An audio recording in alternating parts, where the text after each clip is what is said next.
Nous étions enfin arrivés au lac, un endroit dont on m'avait tant parlé. La route sinueuse à travers la forêt dense avait été longue, mais la vue qui nous attendait en valait chaque minute. L'eau s'étendait devant nous, calme et presque immobile, reflétant les derniers rayons dorés du soleil qui perçaient à travers les arbres. Les oiseaux chantaient encore faiblement, comme pour saluer la nuit qui approchait. On était un groupe de 5, moi, Camille, Léo, Maxime et Sarah. On avait décidé de venir ici sur un coup de tête, cherchant un week-end loin de la ville, loin du bruit. Camille, toujours optimiste, s'extasiait déjà devant le panorama, prenant des photos sans arrêt. Léo et Maxime installaient les tentes avec une efficacité surprenante, tandis que Sarah sortait des provisions de son sac. Moi, je restais immobile un instant, observant les lieux. Il y avait quelque chose, je ne sais pas. Une atmosphère différente. T'as vu ça? Lança Maxime en pointant le lac. On dirait que c'est tiré d'un film. Je hochai la tête, mais je n'arrivais pas à me détendre. La beauté du lieu avait un côté presque irréel, comme si c'était trop parfait pour être vrai. La soirée avançait rapidement. On avait allumé un feu de camp, et autour de nous, l'obscurité s'épaississait. La forêt semblait se refermer, plus dense, plus oppressante. Les ombres des arbres s'étiraient, dansant avec les flammes. C'est à ce moment-là que Léo, avec son sourire malicieux, commença à raconter une histoire. « Vous avez entendu parler de la légende du pêcheur du lac ?» demanda-t-il, avec cette voix qui annonçait qu'il s'apprêtait à nous faire peur. On rit tous, sauf Sarah, qui baissa les yeux. « Arrête, Léo. C'est juste une vieille histoire pour effrayer les touristes. »« Peut-être, » répondit-il, en jetant un morceau de bois dans le feu. « Mais on dit que son esprit rôde encore. Il cherche ceux qui osent rester ici après la tombée de la nuit. » Le silence tomba autour de nous. Même Camille, qui riait toujours à ce genre de choses, semblait un peu moins à l'aise. Moi, je fixais les flammes, mais au fond, je sentais une étrange sensation de froid dans le dos, comme si quelqu'un nous regardait. La nuit était tombée depuis plusieurs heures quand tout a changé. Au début, c'était subtil, une fine brume avait commencé à s'élever au-dessus du lac. On aurait dit un voile translucide qui dansait doucement sur l'eau, rendu argenté par la lumière de la lune. Mais très vite, cette brume s'est épaissie, se répandant à une vitesse inquiétante, jusqu'à avaler complètement le paysage autour de nous. Je me souviens avoir regardé autour du feu, cherchant les visages de mes amis. La lumière des flammes se réfléchissait sur la brume, créant des ombres mouvantes qui semblaient danser tout près. Camille murmura quelque chose, mais sa voix était étouffée, presque inaudible, comme si la brume absorbait le son. « C'est normal, tu crois ?» demanda Sarah, son ton trahissant une pointe de panique. Léo haussa les épaules. « C'est juste de la brume. Rien de dramatique. » Mais son sourire habituel avait disparu, remplacé par une expression tendue. C'est alors que Maxime, qui regardait fixement en direction du lac, murmura. « Attendez, il y a quelqu'un là-bas. » Tous les regards se tournèrent vers l'eau. D'abord, je n'ai rien vu. Juste cette étendue de brume dense, floue et impénétrable. Puis je l'ai aperçue. Une silhouette. Elle était immobile, debout près de la rive opposée. À cette distance, il était impossible de distinguer des détails, mais sa forme était indéniablement humaine. « C'est peut-être un pêcheur, » dit Léo, mais il ne semblait pas convaincu. Personne ne répondit. On restait là, figé, à observer cette silhouette étrange qui ne bougeait pas d'un centimètre. Le feu crépitait doucement, mais on n'entendait rien d'autre, pas un bruit d'animal, pas un souffle de vent, comme si le monde entier retenait son souffle. « On devrait aller voir, » suggéra Maxime, mais Camille lui saisit le bras. « Non, laissons-le tranquille. » Finalement, on a décidé de retourner à nos tentes. C'était probablement rien, on se répétait, juste un campeur comme nous, ou peut-être quelqu'un qui s'était perdu. Pourtant, alors que je m'allongeais dans mon sac de couchage, je ne pouvais pas me débarrasser de cette image. Cette silhouette sombre, immobile, qui semblait nous regarder à travers la brume. Le matin arriva enfin, mais il n'apporta aucun soulagement. La brume avait disparu, laissant derrière elle un silence étrange et oppressant. Je sortis de la tente, espérant retrouver une ambiance plus légère, mais l'air semblait encore lourd, comme chargé de quelque chose que je n'arrivais pas à définir. Camille était déjà debout, un café à la main, son regard perdu en direction du lac. Elle se tourna vers moi, visiblement mal à l'aise. « Tu devrais venir voir ça ?» Je m'approchai, suivant son doigt qui pointait vers le sol. Des traces, des empreintes de pas mouillés marquaient la terre autour des tentes. Elles étaient grandes, bien trop grandes pour appartenir à l'un d'entre nous, et elles formaient un étrange cercle autour de notre campement, comme si quelqu'un avait tourné autour de nous pendant la nuit. « C'est une blague, non ?» murmura Sarah, qui venait de nous rejoindre, les bras croisés contre le froid matinal. Maxime, lui, s'accroupit pour examiner les traces. « Elles sont encore fraîches, » dit-il en passant la main sur une empreinte. Il releva la tête, son visage plus pâle que d'habitude. « Regardez, elle continue par là. » Il montra une direction, et effectivement, les pas semblaient s'éloigner vers la forêt, disparaissant à l'endroit où les arbres devenaient plus denses. « Ça peut être n'importe qui, » tenta Léo, essayant de garder un ton rationnel.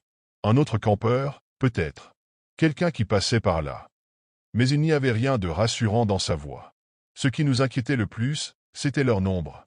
Les traces faisaient plusieurs tours autour des tentes, comme si cette personne ou cette chose avait passé beaucoup de temps à nous observer pendant que nous dormions. « On devrait partir, » dit Sarah, brisant le silence. Mais Léo haussa les épaules. « Partir? Pourquoi? Ce ne sont que des traces. Et si on s'en va maintenant, on gâche le week-end pour rien. » La discussion continua, chacun partageant son avis, mais au fond de moi, quelque chose clochait. Ces traces, leur disposition, leur façon de serpenter autour de notre camp. Ce n'était pas normal. Je pouvais presque sentir un regard invisible peser sur nous, comme si nous étions toujours observés. Je levai les yeux vers la forêt, là où les empreintes disparaissaient dans l'ombre. Pendant un instant, j'eus l'impression que quelque chose bougeait entre les arbres, mais c'était si rapide que je ne pus en être certain. Pourtant, une pensée persistait dans mon esprit. Et si ce n'était pas seulement une personne? Et si c'était autre chose? La deuxième nuit s'installa avec une lenteur oppressante.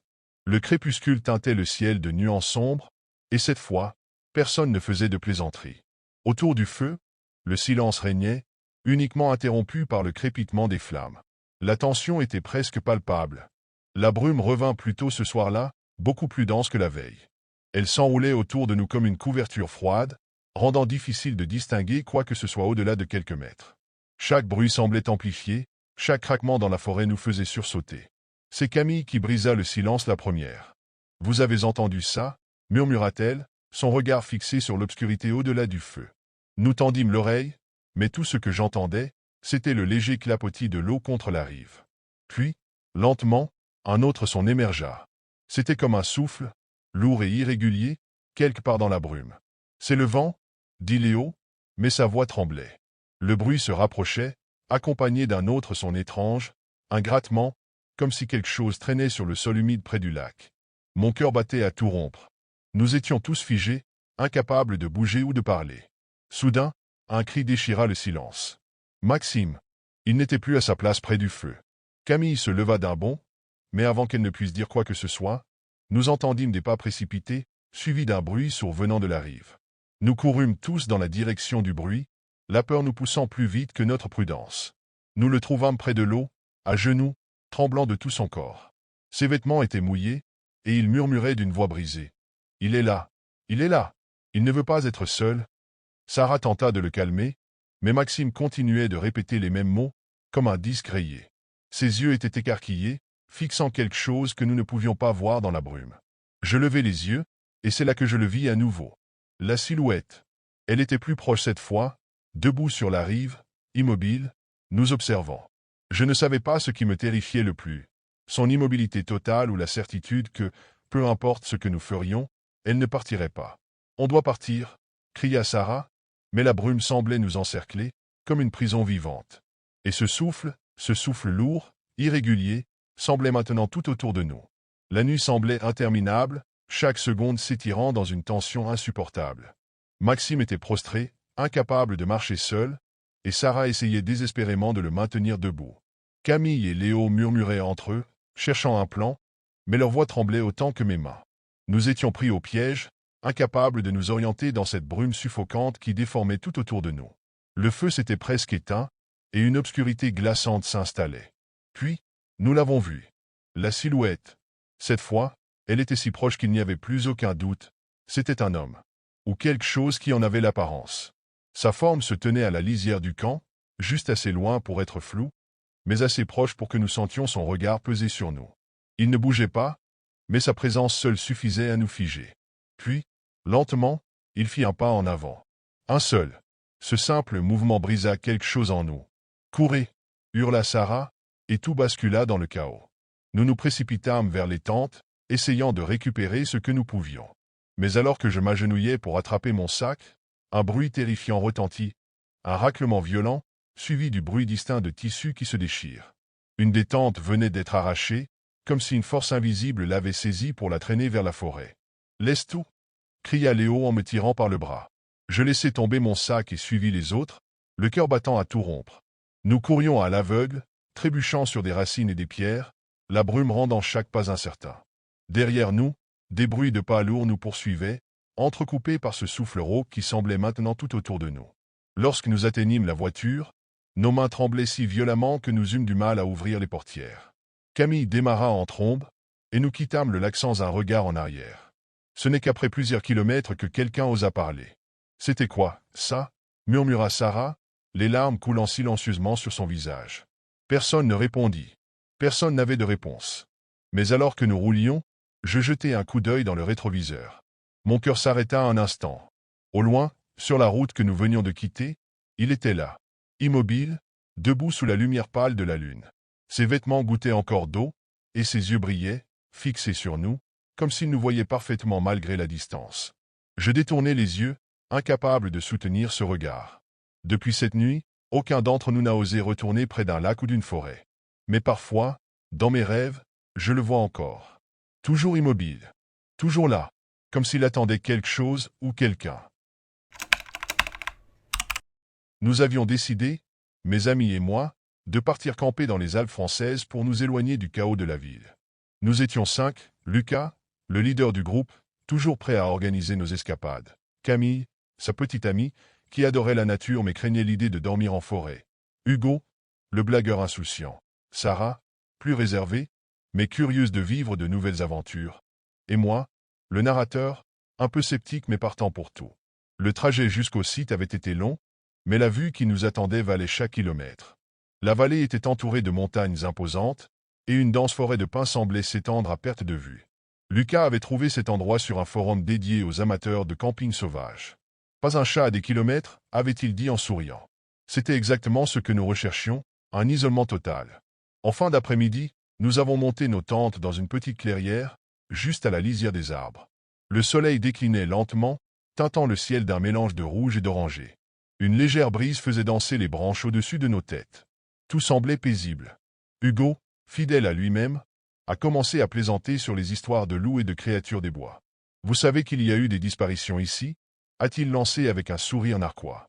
Camille l'a ignoré, trop occupé à préparer un feu de camp, mais Sarah a blêmi légèrement. Moi, je n'y ai pas prêté attention. Après tout, Hugo adorait nous faire peur. Le soir est tombé rapidement.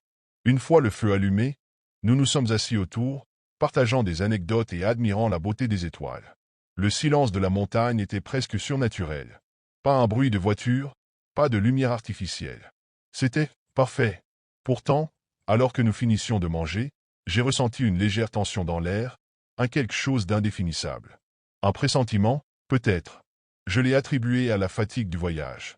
Mais ce sentiment ne m'a pas quitté, même lorsque nous sommes finalement entrés dans nos tentes pour la nuit. C'est à ce moment-là que tout a commencé. La nuit était tombée, et l'obscurité avait envahi la clairière. Le crépitement du feu s'était estompé, remplacé par le silence lourd de la forêt. Nous étions tous dans nos tentes, chacun perdu dans ses pensées ou ses rêves. Puis, c'est arrivé. Une voix. Au début, j'ai cru que c'était l'un de mes amis qui plaisantait. Peut-être Lucas, qui adorait me surprendre. Mais quand j'ai tendu l'oreille, il n'y avait pas de bruit autour du campement. Pas de rire, rien. Seulement cette voix, qui semblait surgir de l'immensité noire de la forêt. Thomas! Mon cœur a bondi dans ma poitrine. C'était ma voix. Une voix qui me ressemblait tellement, mais qui n'était pas la mienne. C'était comme si quelqu'un avait imité parfaitement le timbre de ma propre voix. Je me suis redressé dans ma tente, surpris. Peut-être un écho, mais il n'y avait rien autour de nous, aucun autre bruit. Je me suis tourné vers Camille, dans la tente voisine. « T'as entendu ça ?» chuchotai-je, mais elle ne répondait pas. Je me levai silencieusement et sortis de ma tente, pensant que Lucas ou Hugo faisaient une blague. Mais je n'ai vu personne. Pas même une silhouette. Seul le vent soufflait doucement entre les arbres, accompagnant un silence presque inquiétant. Soudain, la voix a de nouveau résonné, toujours aussi distincte, toujours aussi proche. Thomas. Cette fois, c'était plus insistant, plus pressant. Mon sang a gelé dans mes veines. Ce n'était pas une blague. Ce n'était pas un simple écho.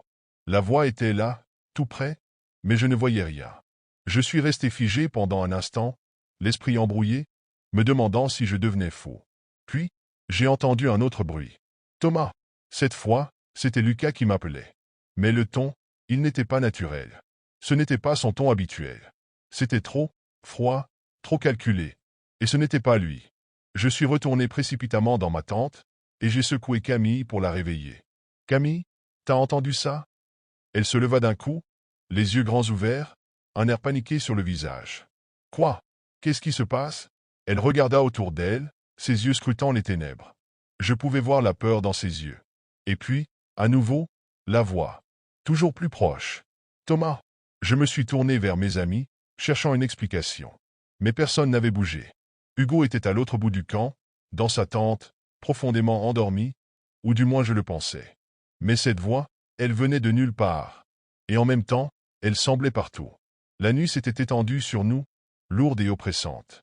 La voix continuait de nous appeler, encore et encore, avec cette intonation déformée qui rendait chaque appel plus inquiétant que le précédent. Je n'arrivais plus à distinguer si c'était réel ou si mon esprit me jouait des tours. Mais les autres semblaient ressentir la même chose. Camille, les yeux écarquillés, tremblait de peur, et même Hugo, qui d'habitude était le premier à rire de ce genre de situation, ne faisait plus de blagues. Il était immobile, comme pétrifié. À un moment, je ne savais plus si les voix étaient seulement dans nos têtes ou si elles étaient vraiment là, venant de l'obscurité dans ce qui entourait notre campement. Les appels se faisaient de plus en plus insistants, s'infiltrant sous nos peaux, nous pénétrant comme des aiguilles. Thomas, c'était presque un chuchotement maintenant, mais si proche qu'on aurait dit qu'ils étaient à l'intérieur de nos tentes. J'ai levé la tête, écoutant. Les autres ne parlaient plus. Tout était devenu trop silencieux. Trop lourd. J'ai pris une grande inspiration. D'un mouvement brusque, j'ai ouvert la porte de ma tente et me suis précipité dehors, allumant ma lampe de poche. L'air frais de la montagne me frappait le visage, mais il ne semblait pas suffisant pour dissiper cette sensation de malaise. Le vent soufflait faiblement entre les arbres, mais à part cela, il n'y avait rien. Le bruit des voix avait cessé, tout était figé. Je me suis avancé lentement, éclairant les ombres des grands sapins autour de nous. Mes pas étaient lourds, comme si la terre elle-même me retenait. Le silence était angoissant, encore plus pesant que la présence des voix. Chaque souffle de vent semblait porter une menace. J'avais l'impression que quelque chose me surveillait, quelque part dans l'obscurité. Au bout de quelques minutes, je me suis arrêté, totalement désorienté. Il n'y avait pas de traces de vie humaine autour. Je voulais appeler mes amis, mais une peur irrationnelle m'a empêché de crier. Et alors, sans prévenir, j'ai entendu un bruit de branches brisées, juste derrière moi. Je me suis retourné brusquement, pointant la lampe de poche vers la source du bruit. Mais encore une fois, rien. Juste l'obscurité, et cette sensation oppressante d'être observé. Le vent soufflait plus fort, mais il n'y avait toujours aucune explication logique. J'ai entendu un léger murmure, presque imperceptible, mais trop distinct pour être ignoré. C'était comme si quelqu'un me chuchotait dans l'oreille, tout près de moi.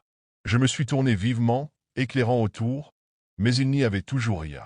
C'était comme si la forêt elle-même se jouait de nous. Soudain, la voix de Camille a éclaté dans le silence, tremblante. « Thomas, viens ici, vite. » Je suis retourné en courant vers le camp, ne prenant même pas le temps de me retourner. En arrivant près de nos tentes, j'ai vu Camille et Sarah sortir précipitamment de la sienne. Leurs visages étaient blêmes, et leurs yeux brillaient d'une peur que je n'avais jamais vue chez elles auparavant. « Ça ne va pas, » a murmuré Camille, son souffle court. Les voix, elles sont réelles. Je n'avais pas de mots. Je sentais la même chose, mais je savais aussi que quelque chose était en train de se passer, quelque chose de bien plus sombre que tout ce que nous aurions pu imaginer. Et au fond de moi, je savais que nous ne serions jamais les mêmes après cette nuit. Le matin est enfin arrivé, mais il n'apportait aucune sensation de réconfort. La lumière du jour filtrait à travers les arbres, mais même le soleil, qui se levait lentement derrière les montagnes, ne semblait pas pouvoir dissiper la lourdeur qui pesait sur nous. La nuit avait été marquée par ces voix, ces chuchotements, qui avaient traversé nos esprits comme des spectres, nous empêchant de dormir. Nous étions tous à l'extérieur, les yeux cernés, fatigués, mais aucun de nous ne voulait avouer à voix haute ce que nous ressentions. Nous étions figés par la peur. Alors que nous tentions de rassembler nos affaires pour quitter ce lieu étrange, un détail attira mon attention. Mes yeux se posèrent sur les arbres qui entouraient notre camp. Les symboles. Ils étaient là, sculptés dans l'écorce des troncs. Des formes complexes et angulaires, quelque chose qui semblait à la fois ancien et complètement étrange, presque alien. Je m'approchai lentement d'un des arbres, un frisson glacé parcourant mon échine. Les symboles étaient parfaitement taillés, comme si quelqu'un avait utilisé un outil fin pour les graver dans le bois. Ils n'étaient pas naturels. Ni Lucas, ni Hugo, ni aucun de nous n'avait vu quoi que ce soit la veille au soir, mais maintenant ils étaient là, gravés dans l'écorce, comme si cette forêt elle-même avait décidé de nous marquer. Je m'accroupis devant l'un des symboles et le regardai de plus près. Un frémissement parcourut mes bras lorsque j'effleurai l'écorce. Un sifflement faiblement audible, comme un souffle chaud, se fit entendre dans mon oreille, me faisant sursauter. Un murmure m'envahit soudainement, comme un sifflement dans ma tête. Bah, c'était tout ce que j'entendis. Je reculai immédiatement, presque tombant en arrière. « Regardez ça » dit Lucas, sa voix plus tremblante que d'habitude. Il se tenait à côté d'un autre arbre, pointant du doigt des symboles similaires. « C'est pas normal. » Hugo s'avança, un rictus nerveux sur son visage. « Qui a fait ça » demanda-t-il, mais la question semblait plus pour lui-même qu'une demande réelle. Nous n'avions aucune réponse. Tout était étrange. Trop étrange. Je sentis un malaise grandissant. Les symboles, les voix de la nuit précédente, le vent qui semblait murmurer. Tout était lié d'une manière que je n'arrivais pas à comprendre. Et alors, au moment où je m'apprêtais à poser une autre question, un autre murmure se fit entendre, encore plus proche cette fois. Je n'avais pas vu Camille s'approcher, mais elle se tenait juste derrière moi, son visage blême. Elle fixa les symboles avec une intensité inquiétante avant de souffler, presque à voix basse. « Je crois que ce n'est pas nous qui devrions être ici. » Un frisson me parcourut. Le message était clair. Peu importe ce que c'était, peu importe d'où venaient ces symboles, une chose était sûre, nous n'étions pas les bienvenus. Et je commençais à avoir la sensation qu'il était déjà trop tard pour faire demi-tour. La tension était palpable. Nous nous trouvions là, au milieu de cette clairière, entourés de ces symboles mystérieux gravés dans les arbres, et les voix, toujours présentes, semblaient se rapprocher à chaque instant. Le jour, bien qu'il fût là, n'apportait aucune chaleur. Au contraire, une froideur persistait, comme si la forêt elle-même nous rejetait. Nous n'avions plus qu'une seule option, partir. Mais à cet instant précis, quelque chose en moi m'en empêchait. Un pressentiment, une peur viscérale qui me disait que, même si nous fuyions, cela ne ferait aucune différence. Comme si cet endroit nous avait déjà marqués, comme si nous étions déjà piégés. « On doit partir, maintenant » hurla Lucas, brisant le silence pesant. Il avait raison, bien sûr, mais c'était plus facile à dire qu'à faire. Le trajet du retour semblait interminable, le chemin vers le parking où nous avions laissé la voiture, qui nous semblait à des kilomètres. Nous avons commencé à ramasser nos affaires, nos gestes précipités, mais mes yeux ne pouvaient s'empêcher de se poser sur les arbres autour de nous. Il semblait que, même sous la lumière du jour, quelque chose nous surveillait. Une ombre mouvante, insaisissable, glissait entre les troncs. Je n'étais pas seul à la voir. Camille et Sarah avaient aussi cessé de bouger, fixant la forêt avec une terreur évidente. Hugo, toujours cynique, avait cessé de faire des blagues. Il semblait presque paralysé. Puis, les voix sont revenues, mais cette fois, elles étaient différentes. Elles n'étaient plus humaines. Elles chuchotaient dans une langue que je ne comprenais pas, un murmure qui semblait empli d'une colère sourde. « Venez, plus loin. Suivez-nous » C'était comme si elles nous appelaient à l'intérieur de la forêt, là où la lumière ne pouvait plus pénétrer. « Non, je refuse » souffla Camille, en s'agrippant à mon bras. Je sentais une pression croissante, comme si la forêt, l'air autour de nous, voulait nous engloutir. Chaque appel était plus fort, plus insistant.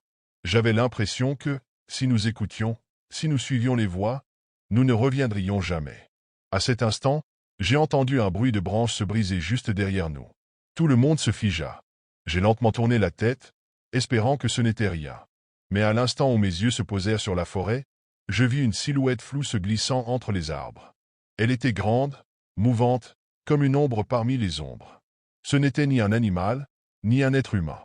C'était autre chose. « On doit courir, maintenant » cria Lucas, et pour la première fois de la nuit, il semblait vraiment terrifié. Mais avant que nous puissions faire un seul pas, la silhouette disparut. Et avec elle, la sensation de terreur se mua en une urgence incontrôlable. Nous avons pris nos affaires, abandonné le camp, et nous avons couru, sans même regarder en arrière. Nous ne savions pas si la silhouette nous avait suivis, ni si les voix s'étaient tues, mais nous n'avions pas l'intention de rester pour le découvrir. La voiture semblait soudainement bien trop loin.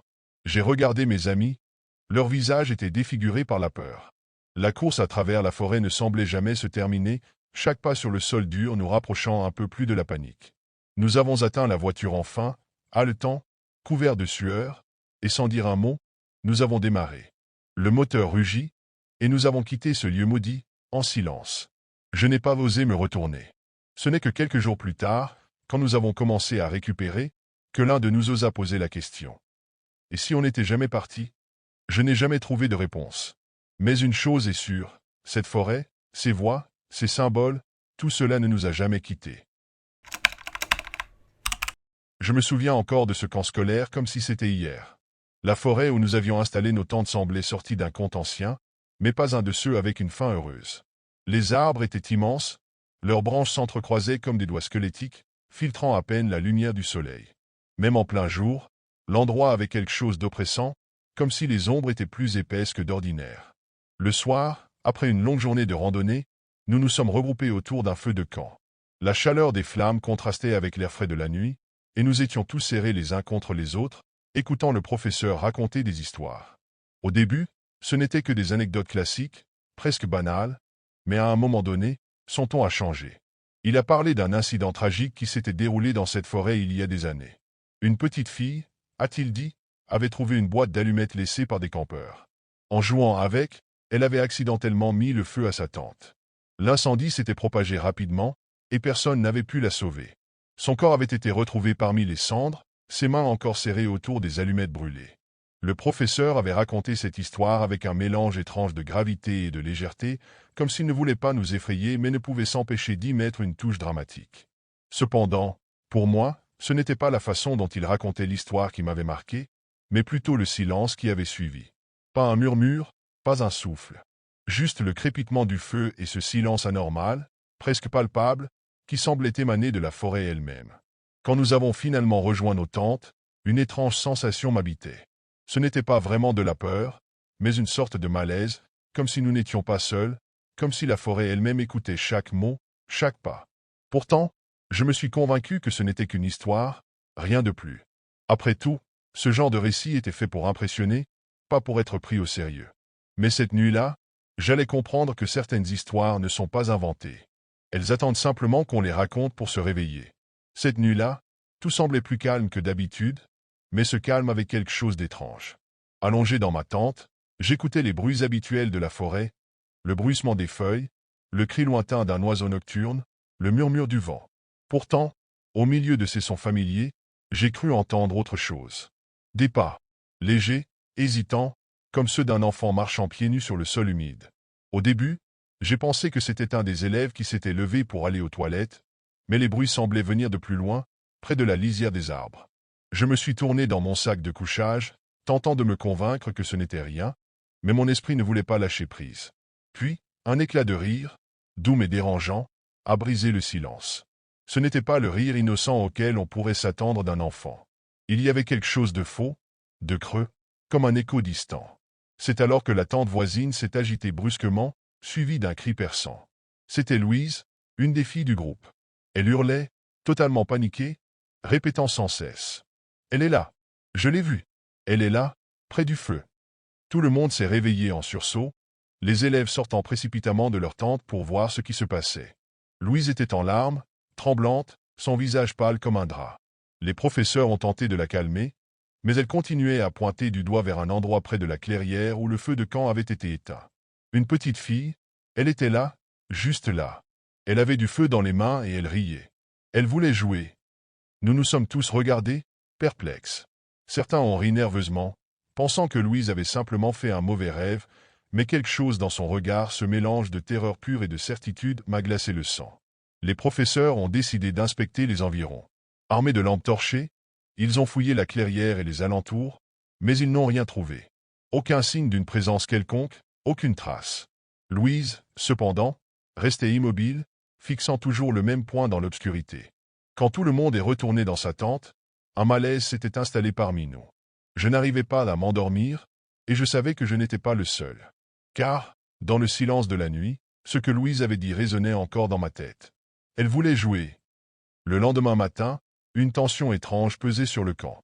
Peu de gens parlaient de ce qui s'était passé la nuit précédente, mais tout le monde semblait sur le qui-vive, comme si une menace invisible nous entourait.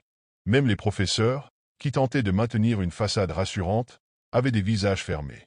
C'est alors qu'un des élèves a remarqué quelque chose près de la zone où le feu de camp avait été éteint. Au sol, dispersées parmi les cendres, il y avait de petites empreintes. Des empreintes de pieds nus, trop petites pour appartenir à l'un d'entre nous. Elles formaient un cercle irrégulier autour du feu et semblaient disparaître à quelques mètres dans la direction des arbres. Nous nous sommes tous regroupés autour de ces traces, le cœur battant. Les professeurs tentaient de trouver une explication rationnelle. Ça doit être un animal, disait l'un d'eux. Mais même à nos yeux d'enfants, il était clair que ces empreintes étaient humaines. Comme si cela ne suffisait pas, un autre détail nous a tous frappés. Une odeur de brûlé flottait encore dans l'air. Pourtant, le feu avait été complètement éteint la veille, et rien autour de nous ne semblait justifier cette odeur persistante. Louise, qui jusque-là était restée silencieuse, s'est mise à murmurer, presque pour elle-même. Elle était là. Elle a marché ici, je l'ai vue. Elle voulait jouer avec le feu. Sa voix tremblait, et son regard était fixe, perdu quelque part entre la clairière et les arbres.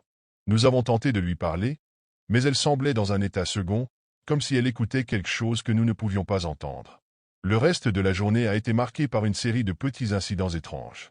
Plusieurs élèves ont affirmé avoir senti une chaleur soudaine en traversant certains endroits du camp. D'autres ont prétendu avoir entendu des rires, lointains mais distincts, comme ceux de la nuit précédente.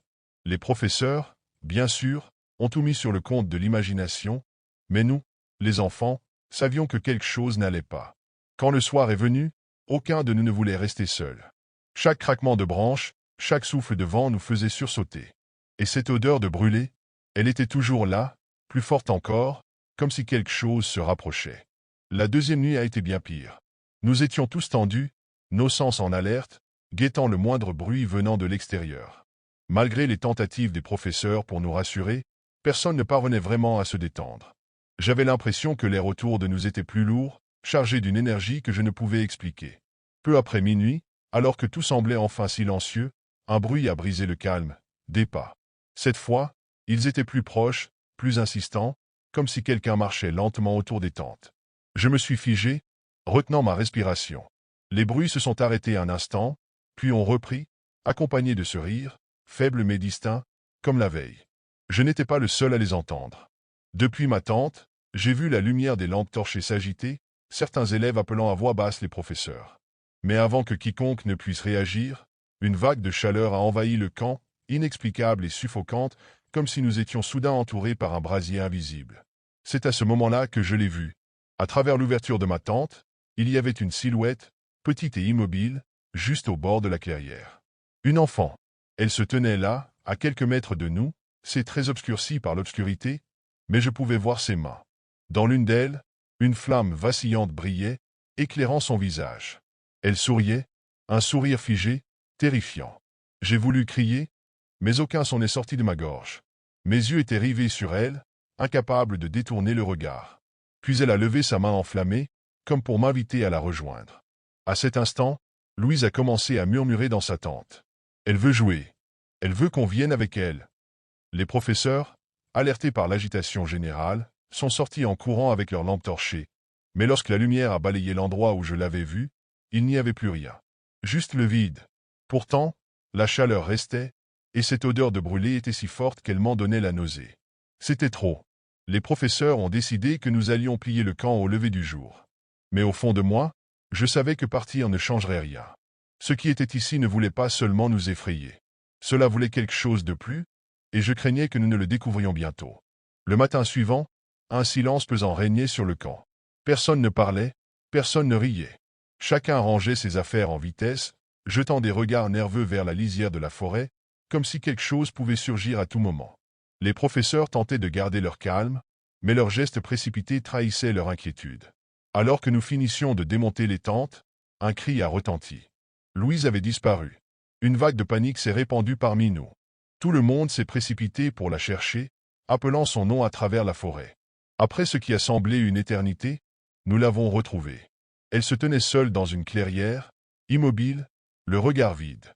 Ses vêtements étaient couverts de traces de cendres, et une odeur de brûlé s'accrochait à elle comme une seconde peau. Quand nous l'avons ramenée, elle n'a rien dit. Pas un mot. Juste ce silence, lourd, presque assourdissant.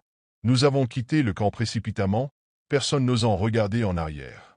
Mais quelque chose nous suivait, je le sentais. Une présence, discrète mais persistante, comme une ombre invisible. De retour chez nous, les professeurs ont cherché à comprendre ce qui avait pu se passer. Ils ont découvert que l'incendie dont ils avaient parlé au feu de camp s'était produit exactement à la même date, des années auparavant.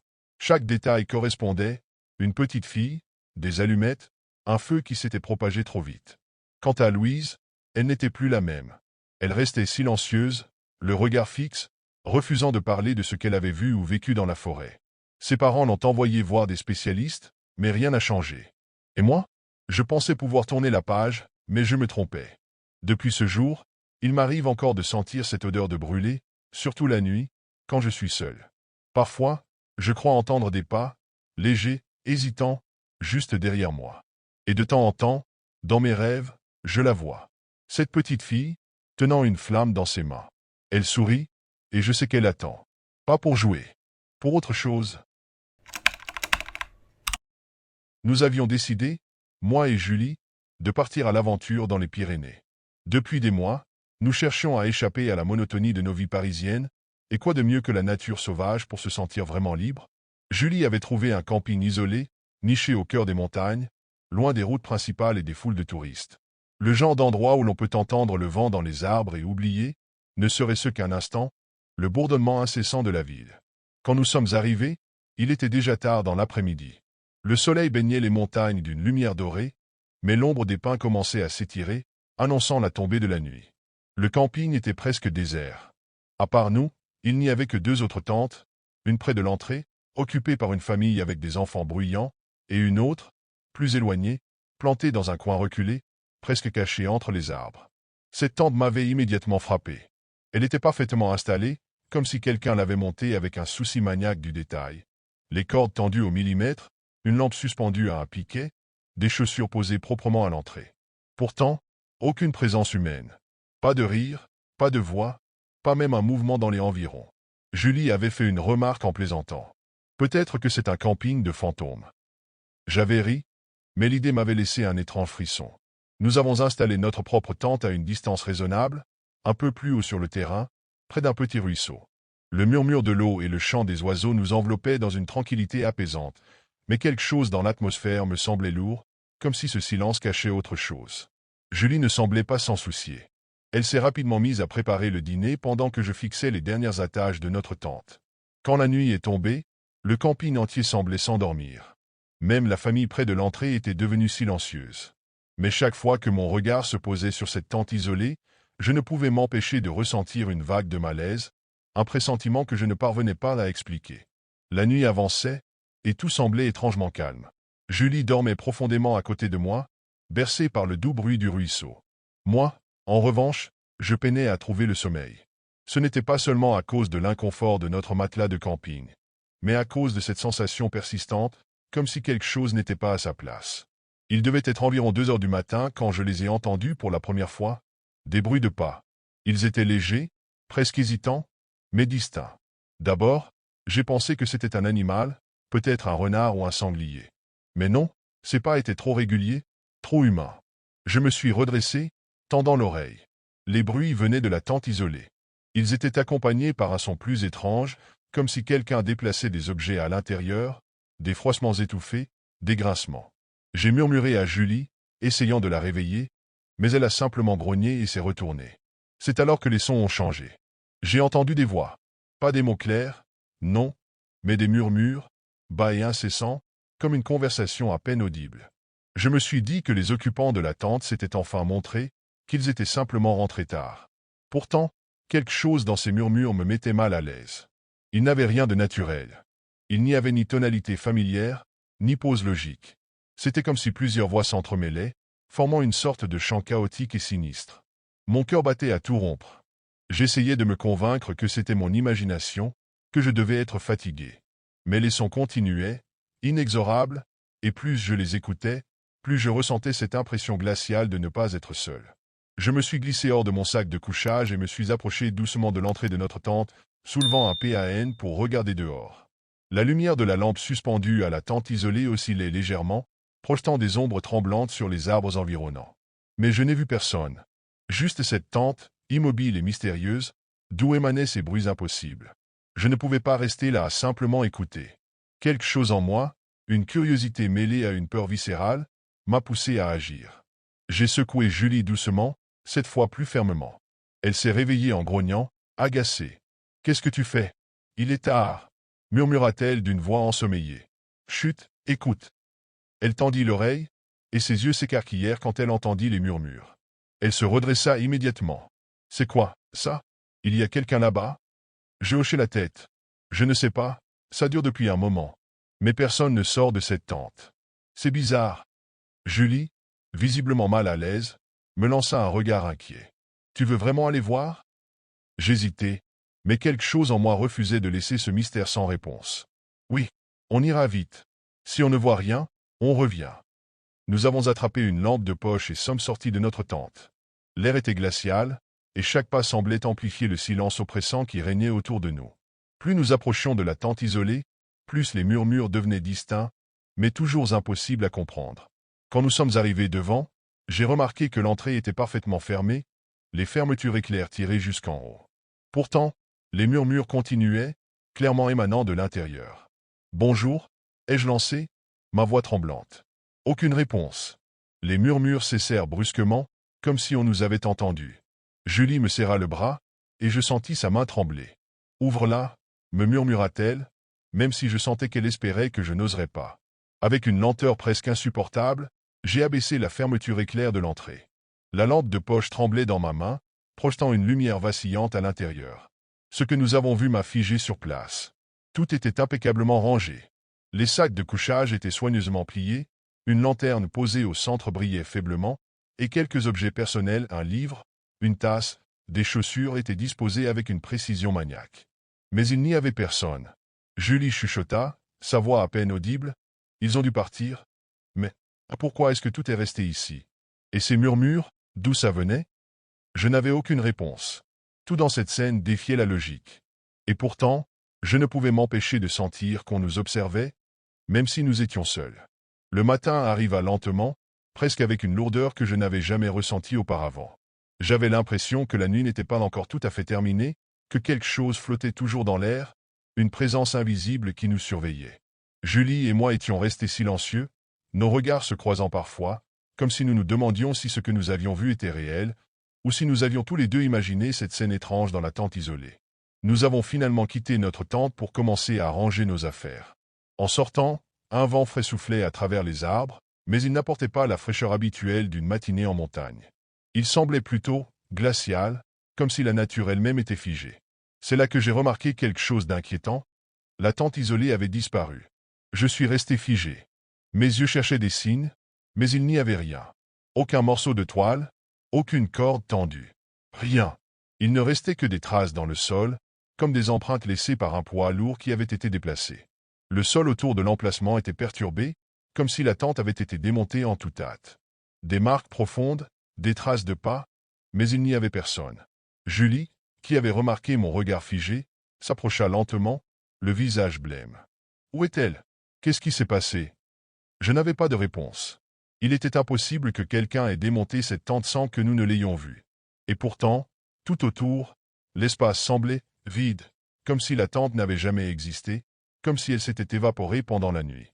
Je me suis dirigé vers les traces au sol. Certaines étaient encore fraîches, mais d'autres semblaient anciennes, comme si elles avaient été faites des jours auparavant. Cela ne faisait aucun sens.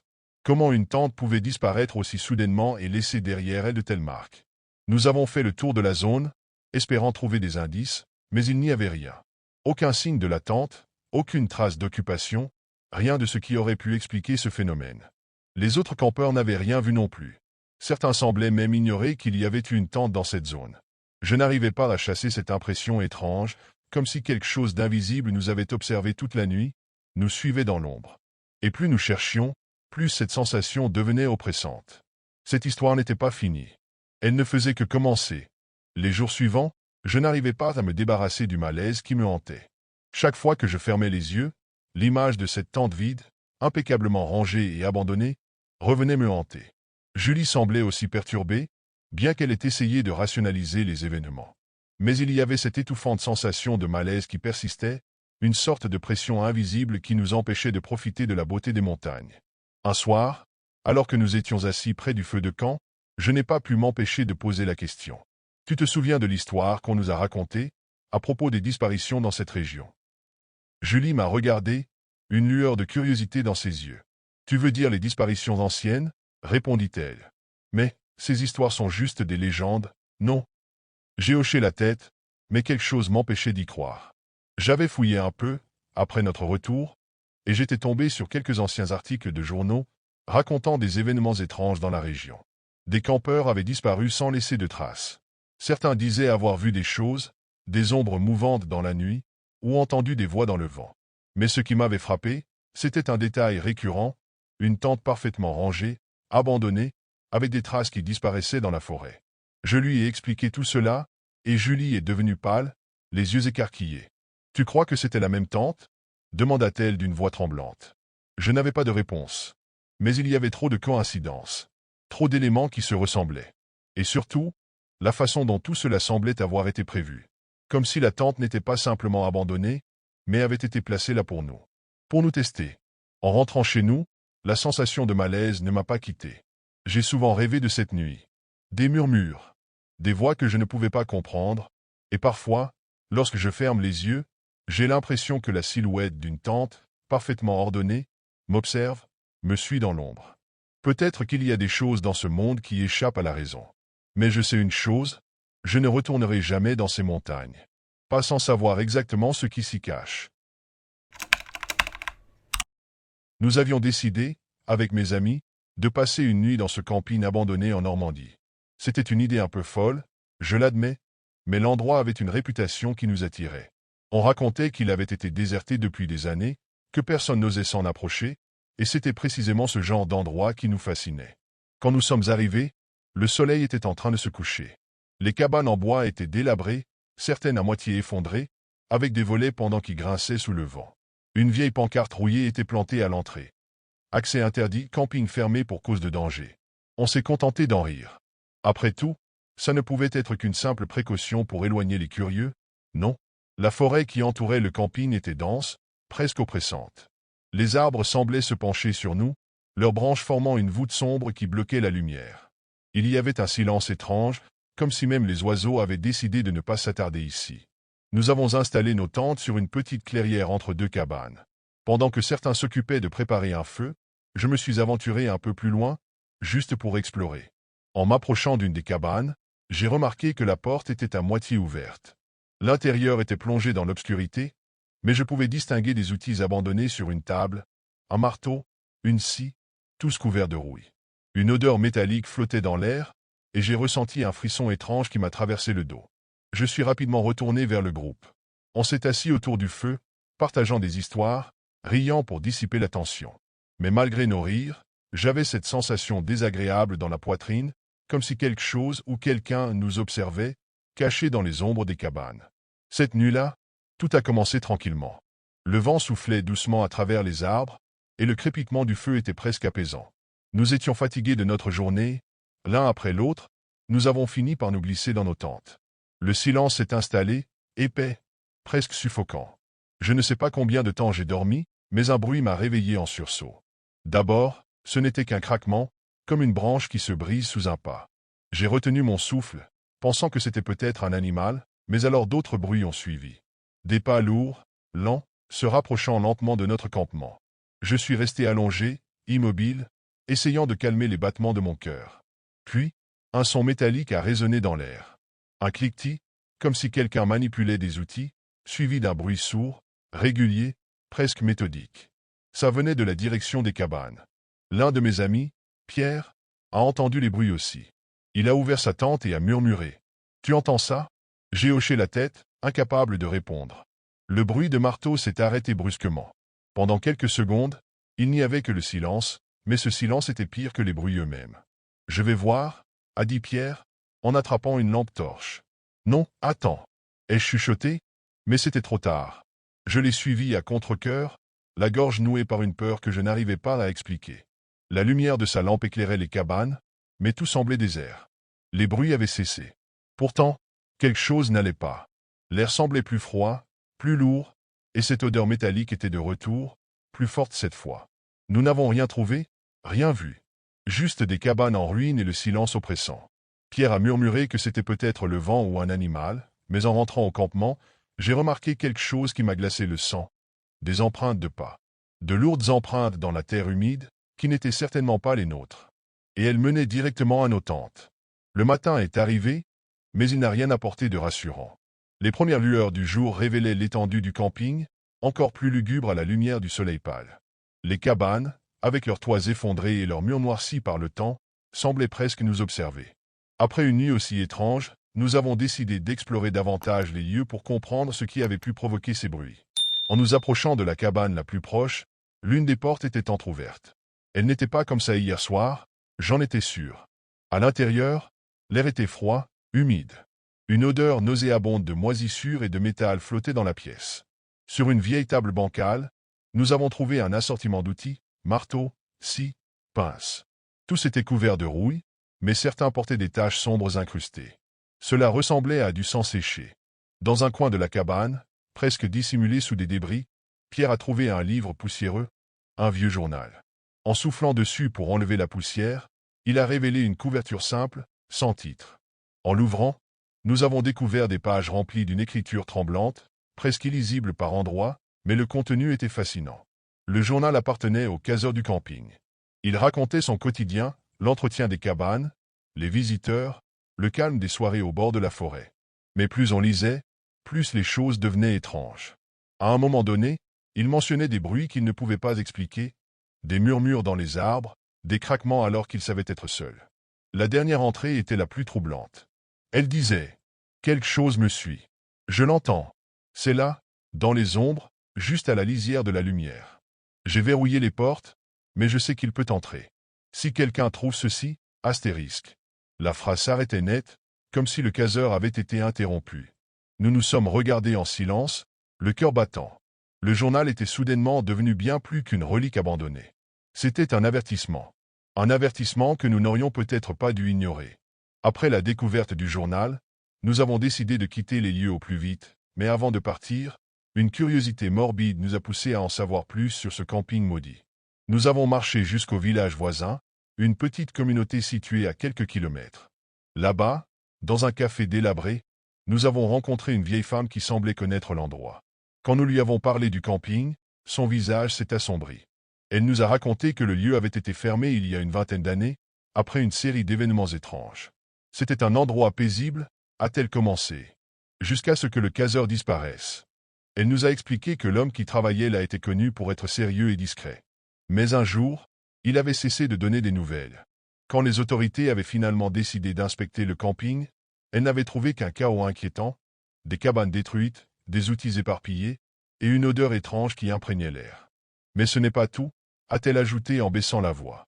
Certains disent qu'il n'est jamais vraiment parti. Elle nous a raconté que des gens du village avaient parfois entendu des bruits provenant du camping. Des pas, des outils qui résonnaient dans la nuit. Certains avaient même prétendu voir une silhouette sombre rôder entre les cabanes. Avec le temps, le lieu avait gagné une réputation sinistre, et plus personne n'osait s'en approcher. En entendant cela, une question nous brûlait les lèvres. Que s'était-il réellement passé cette nuit-là? Pourquoi avions-nous entendu ces mêmes sons? La vieille femme a alors prononcé une phrase qui a fait courir un frisson dans nos dos. Peut-être que vous l'avez réveillé. Ces mots résonnaient en nous tandis que nous retournions au camping pour rassembler nos affaires. Nous savions désormais que nous n'aurions jamais dû venir. Mais une partie de nous avait peur qu'il soit déjà trop tard. La deuxième nuit a été bien pire que la première. Après avoir découvert le journal et entendu les récits de la vieille femme, l'atmosphère était devenue insupportable.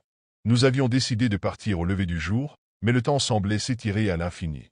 Nous étions tous rassemblés autour du feu, essayant de rester éveillés, mais une tension invisible pesait sur nous. Puis, comme la nuit précédente, les bruits ont commencé. Des pas lourds, venant de l'obscurité, résonnaient autour de nous. Mais cette fois, ils n'étaient pas lents. Ils semblaient plus rapides, plus proches. Quelqu'un ou quelque chose marchait en cercle autour de notre campement. Nous avons éteint nos lampes pour ne pas attirer l'attention, mais le silence ne faisait qu'amplifier notre terreur. Et soudain, un bruit métallique a retenti, fort et violent, comme si une masse frappait contre l'une des cabanes. « C'est impossible, il n'y a personne ici », a murmuré l'un d'entre nous, la voix tremblante. C'est alors que Pierre s'est levé brusquement. « Je vais vérifier, je ne peux pas rester là sans rien faire. » Nous avons essayé de l'en dissuader, mais il a disparu dans l'obscurité, la lampe torche à la main. Quelques secondes plus tard, nous avons entendu un cri déchirant. Un cri qui a glacé notre sang. Nous nous sommes précipités dans sa direction, mais il n'était pas là. Après ce qui nous a semblé une éternité, nous l'avons trouvé, assis sur le sol près d'une cabane. Il tremblait de tout son corps, incapable de parler. Quand nous avons enfin réussi à le relever, il a simplement murmuré. « Il est là. Je l'ai vu. » Sans réfléchir, nous avons attrapé nos affaires à la hâte et couru jusqu'à la voiture, abandonnant tout ce qui n'était pas essentiel. Au moment où nous atteignions la sortie du camping, j'ai osé un dernier regard en arrière. Et c'est là que je l'ai vu. Une silhouette sombre, debout dans l'encadrement d'une cabane, immobile. Il tenait quelque chose dans la main. Un outil, peut-être une hache. Le reflet de la lune sur le métal m'a donné un frisson que je n'oublierai jamais. Lorsque nous sommes revenus en ville, nous avons réalisé que le journal, que nous avions pourtant emporté, avait disparu. Personne n'a osé retourner chercher quoi que ce soit. Nous avions quitté ce camping pour de bon, mais une part de lui semblait nous avoir suivis. Depuis, chaque bruit de pas dans la nuit me ramène là-bas, dans cette forêt maudite, face à cette silhouette que je n'arrive toujours pas à oublier. Nous étions une famille ordinaire en quête de calme et de nature, loin de l'agitation de la ville. Mon père avait découvert ce camping isolé dans le sud de la France, niché entre des collines verdoyantes et une forêt dense qui semblait infinie. L'endroit paraissait parfait, sauvage, mais aménagé juste assez pour ne pas être inconfortable. En arrivant, j'ai tout de suite remarqué quelque chose d'étrange, mais je n'arrivais pas à mettre le doigt dessus. Le camping semblait habité. Il y avait des tentes dispersées sur plusieurs emplacements, des chaises pliantes laissées devant certaines, et même des restes de feux de camp qui avaient été éteints récemment. Pourtant, il régnait un silence étrange, presque oppressant. Aucun rire d'enfant, aucune conversation, pas même le bruit de pas sur le gravier des chemins. Seulement le vent qui faisait bruisser les feuilles des arbres. Peut-être qu'ils sont tous partis en randonnée, avait dit ma mère en haussant les épaules. Mon père avait hoché la tête, comme pour confirmer cette hypothèse, mais je pouvais voir qu'il jetait des regards rapides autour de lui, comme s'il cherchait quelque chose. Je me souviens d'avoir marché entre les emplacements, observant les détails. Dans l'une des tentes, j'avais aperçu une couverture soigneusement pliée, posée sur un matelas gonflable. Dans une autre, il y avait une tasse encore à moitié pleine de ce qui ressemblait à du café. Tout donnait l'impression que les occupants allaient revenir d'un instant à l'autre. Mais personne n'était là. Absolument personne. Mon petit frère, lui, s'amusait à courir d'un emplacement à l'autre, trop excité pour remarquer l'étrangeté de la situation. Ils ont dû tous partir en même temps, avait-il dit joyeusement, comme si cela expliquait tout. Mais moi, quelque chose me dérangeait. C'était trop parfait. Comme si le temps s'était figé, laissant tout en place, mais sans vie. Mon instinct me criait de partir, mais je n'ai rien dit. Peut-être que je me faisais des idées. Après tout, c'était juste un camping. Un lieu banal, avec des tentes, des arbres et ce silence un peu trop profond. Cette nuit-là, j'avais du mal à dormir. La tente était silencieuse, à part les respirations profondes de mes parents et de mon petit frère. Mais moi, je restais éveillé, fixant l'obscurité. Ce silence que j'avais trouvé étrange en arrivant semblait s'être amplifié. Il n'y avait pas un bruit, même pas celui des insectes ou du vent dans les arbres. C'était comme si le camping tout entier retenait son souffle. Vers le milieu de la nuit, j'ai entendu quelque chose. Un craquement, léger, presque imperceptible, venant de l'extérieur. Je me suis figé, tendant l'oreille. Encore un autre bruit. Des pas? Non, c'était trop irrégulier, trop lent. Peut-être un animal, me suis-je dit pour me rassurer. Mais au fond de moi, je savais que ce n'était pas ça.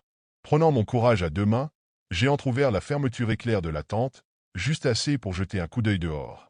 Ce que j'ai vu m'a glacé le sang. Entre les tentes vides, des silhouettes sombres se déplaçaient lentement. Elles n'avaient rien d'humain. Leur démarche était saccadée, presque mécanique, et elles semblaient glisser plutôt que marcher. Je n'arrivais pas à distinguer de détails, juste des formes floues dans l'obscurité, mais elles étaient là, nombreuses, se déplaçant sans bruit. Je me suis reculé précipitamment, laissant tomber la fermeture de la tente dans un petit bruit sourd. Mon cœur battait si fort que j'avais l'impression qu'il allait réveiller toute ma famille. J'ai secoué doucement ma mère, essayant de ne pas faire de bruit. « Maman, réveille-toi. Il y a quelqu'un dehors » ai-je chuchoté, la voix tremblante. Elle a ouvert les yeux à moitié, visiblement agacée. « C'est rien, chérie, sûrement des gens du camping.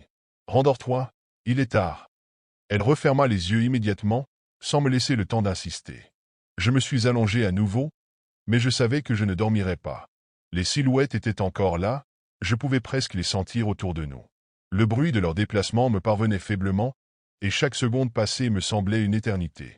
Je voulais m'enfuir, crier, réveiller tout le monde, mais je restais pétrifié, cloué par une peur viscérale que je n'avais jamais ressentie auparavant.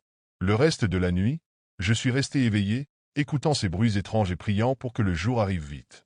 Le soleil s'était à peine levé quand je me suis précipité hors de la tente, incapable de supporter une minute de plus enfermé. Mes parents et mon frère, bien que groggy, ont fini par me suivre, râlant sur mon agitation. Mais dès que nous sommes sortis, le silence oppressant de la veille nous a frappés de plein fouet, et je pouvais voir sur leur visage qu'ils sentaient enfin ce que j'avais tenté de leur expliquer pendant la nuit. Toutes les tentes étaient encore là, ou plutôt, elles l'étaient. Mais quelque chose n'allait pas. Elles étaient vides, complètement vides. Les tissus étaient soigneusement repliés sur eux-mêmes, comme si quelqu'un avait démonté les tentes pendant la nuit et laissé tout en ordre, sauf pour un détail. Il n'y avait aucune trace de sac de couchage, de matelas ou d'effets personnels. Rien n'indiquait qu'elles avaient été occupées. Mon père a commencé à marcher entre les emplacements, inspectant chaque tente. C'est bizarre. Peut-être qu'ils sont partis très tôt, a-t-il murmuré, bien qu'il n'ait pas l'air de croire à sa propre explication. Je suis resté près de notre tente, incapable de m'éloigner. C'est alors que j'ai remarqué quelque chose au sol.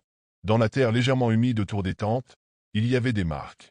Pas des empreintes humaines ou animales, mais des sillons profonds, presque comme si quelque chose avait été traîné. Les marques formaient un réseau chaotique, zigzagant entre les emplacements et menant vers la forêt. « Papa, viens voir ça !» ai-je dit, ma voix à peine plus qu'un murmure. Il s'est approché, s'accroupissant pour inspecter les marques. Son visage s'est durci, une expression que je ne lui avais jamais vue auparavant. « Ce n'est rien, probablement des branches ou un animal, » a-t-il dit en se redressant rapidement, mais son ton trahissait son inquiétude. Nous avons continué à explorer le camping, mais il n'y avait rien. Pas une trace de vie humaine, pas un seul objet abandonné. Juste ces marques étranges, comme un rappel silencieux que quelque chose ou quelqu'un avait été là. Quand nous sommes retournés à notre emplacement, mon frère a posé une question que je n'avais pas osé formuler. Pourquoi personne n'a touché à notre tente? Un frisson glacé m'a parcouru le dos. C'était vrai. Toutes les autres tentes avaient été démontées ou vidées, sauf la nôtre. Pourquoi? La nuit suivante, nous étions tous tendus. Malgré l'inquiétude évidente, mes parents ont décidé de rester, prétextant qu'il s'agissait probablement d'un malentendu et qu'il fallait simplement se détendre. Mais je ne pouvais pas me débarrasser de cette sensation étrange, cette présence oppressante qui semblait s'épaissir autour de nous. Nous avons dîné rapidement, dans un silence gêné. Le crépuscule était tombé et les ombres s'allongeaient de manière étrange, comme si elles hésitaient à se retirer totalement dans l'obscurité. Le vent soufflait, mais il semblait porter avec lui des murmures lointains, des sons indistincts qui se mélangeaient au bruissement des feuilles. Les arbres semblaient eux-mêmes figés dans une attente silencieuse, comme si quelque chose de plus sinistre se préparait. Une fois la nuit complètement installée, mes parents se sont installés dans la tente pour dormir, mais moi, je n'arrivais pas à fermer l'œil. Je n'étais pas seul à être éveillé. De l'extérieur, je pouvais entendre des bruits. Des pas, encore une fois, mais cette fois plus lourds, plus proches. Des chuchotements, presque inaudibles, comme des voix qui se parlaient dans une langue étrangère. Je me suis glissé hors de ma couverture, la peur me serrant la gorge, et j'ai ouvert lentement la fermeture de la tente, essayant de ne faire aucun bruit. Ce que j'ai vu m'a figé. Les silhouettes étaient là, encore. Mais maintenant, elles n'étaient pas seulement dispersées entre les tentes vides. Elles se tenaient plus près, presque immobiles, comme des statues noires, fixant notre tente. Leur présence était terrifiante, mais ce n'était pas cela qui m'a glacé. C'était la manière dont elles se déplaçaient, ou plutôt, comment elles ne se déplaçaient pas. Elles glissaient, sans toucher le sol, comme si elles flottaient. Aucun bruit de pas, aucun mouvement normal, juste un frôlement d'air. J'ai voulu crier, courir, mais mes jambes étaient paralysées par la terreur. Les silhouettes se rapprochaient lentement de notre tente. Je pouvais voir leurs formes distinctes maintenant, plus claires, mais tout était flou, leur visage, leur corps, tout ce qui aurait dû être humain semblait déformé, tordu. Il y avait une ombre plus grande parmi elles, une présence dominante, presque comme un chef silencieux qui dirigeait le mouvement des autres. Puis, ils ont disparu. Soudainement, comme si le temps lui-même avait été coupé, et tout ce qui restait était un froid glacial et une sensation de vide. J'ai fermé la tente précipitamment, en me repliant contre le tissu, en essayant de retenir mes tremblements. Je n'ai pas osé réveiller mes parents. Je savais que quelque chose de malveillant était là. Et je savais, au plus profond de moi, que cette nuit ne finirait pas comme les autres. Le matin suivant, tout semblait normal, mais j'avais cette sensation persistante que la réalité autour de nous avait changé. En sortant de la tente, mes yeux ont d'abord été attirés par le silence de l'air, puis par la vue qui s'offrait à moi. Les emplacements des autres tentes étaient désormais complètement vides, et plus rien ne témoignait de la présence de ces étranges visiteurs de la nuit. Cependant, ce n'était pas ce qui me fit réellement frissonner, c'était l'état de notre propre tente. Elle était intacte, mais à y regarder de plus près, il y avait quelque chose de subtil qui n'allait pas. Le sol autour de notre tente semblait avoir été perturbé, comme si quelqu'un avait marché en cercle autour d'elle. Mais nous étions les seuls à avoir laissé des traces dans le sable, et ces marques ne ressemblaient à rien de naturel. Elles s'étendaient en forme de spirale, comme si une force invisible avait tourné autour de nous pendant la nuit. Mais c'était loin d'être tout. En nous aventurant plus loin, mon père et moi avons découvert quelque chose qui a figé notre sang. Là où les autres tentes avaient été, il ne restait plus qu'une étrange trace. Pas un simple endroit dévasté, mais des empreintes clairement visibles, des contours parfaits comme si chaque tente avait été soigneusement enlevée, une par une, et les vestiges avaient été effacés. Comme si quelqu'un les avait transportés, mais sans laisser la moindre trace. Il n'y avait aucune pièce de tissu déchirée, pas de débris, juste une absence totale, une vacuité. Le plus étrange, cependant, c'était que, en dépit de l'absence totale de tente, il ne semblait y avoir aucun indice de départ précipité. Aucun des campeurs ne semblait avoir pris la peine de laisser des affaires derrière eux, comme si tout avait été déplacé d'une manière surnaturelle. Et il y avait quelque chose de plus, quelque chose qui me glaçait encore plus. Sur le sol, là où la tente de nos voisins aurait dû être, je pouvais distinguer des symboles étranges, presque comme des runes, gravés dans la terre avec une précision effrayante. Ces marques, sombres et profondes, étaient comme une signature laissée par quelque chose de malveillant, de puissant, de non humain. Nous étions seuls, à l'exception de cette présence intangible, omniprésente. Mon cœur battait la chamade. En me retournant pour regarder la forêt qui bordait le camping, je savais au fond de moi que l'essentiel était encore à venir. Et que tout ce que nous avions vécu jusqu'à présent n'était qu'un prélude à quelque chose de bien plus terrifiant.